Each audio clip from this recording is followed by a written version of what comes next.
অনেক দুঃখের সাথে এই লং ভিডিওটা বানাইতেছি।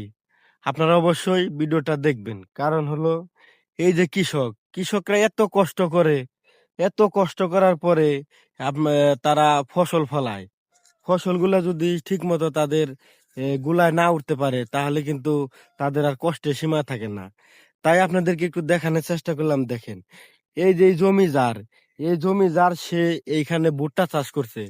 ভুট্টা চাষ করেছে, ভুট্টা গুলো এই কিছুদিন আগে মানে তুমুল ঝড়ে এই ভুট্টা গুলো একদম মাটির সাথে মিশে গেছে।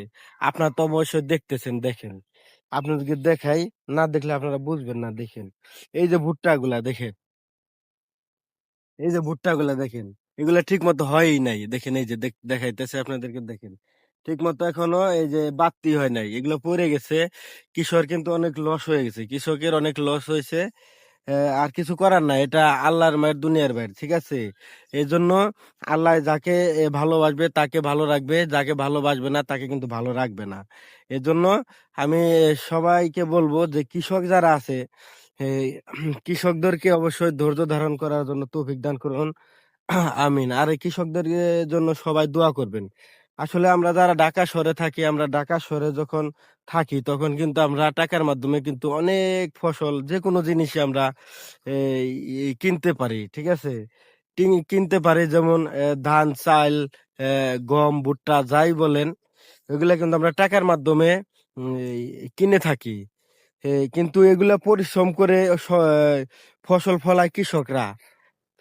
এই কৃষকরা আছে বলে আমরা ঠিক মতো খেতে পারি। না হলে কিন্তু আমরা টাকা বিছানার নিচে রেখে ঘুমাতে হতো, কিন্তু খাওয়ান পাইতাম না। এই কৃষকরা আছে বলে আমরা অনেক রকমের খাওয়ান খেতে পারি, যেমন ভাত, গম দিয়ে আমরা আটা তৈরি করে ওগুলো রুটি খাই। তারপরে যে কোনো জিনিস, যেমন ভুট্টা, তারপরে হচ্ছে হলো এই গম। গম দিয়ে কিন্তু আমরা সবসময় আটা বানিয়ে আমরা রুটি খাই। আপনাদেরকে দেখানোর চেষ্টা করে আপনারা দেখেন। এই যে আপনারা অনেকে জানেন, ঢাকা শহরে যারা থাকেন তারা অনেকে বুঝেন না। আপনারা মনে করেন যে খালি গম দিয়ে আপনারা এই আটা তৈরি বানায়, ঠিক আছে। শুধু গম দিয়ে কিন্তু আটা তৈরি হয় না। দেখেন, এই যে ভুট্টা দিয়েও কিন্তু, এই যে যে ভুট্টা দেখেন, আপনি দেখানোর চেষ্টা করলাম। এই ভুট্টা যখন বাড়তি হবে তখন কিন্তু এই ভুট্টা দিয়েও আটা তৈরি হয়।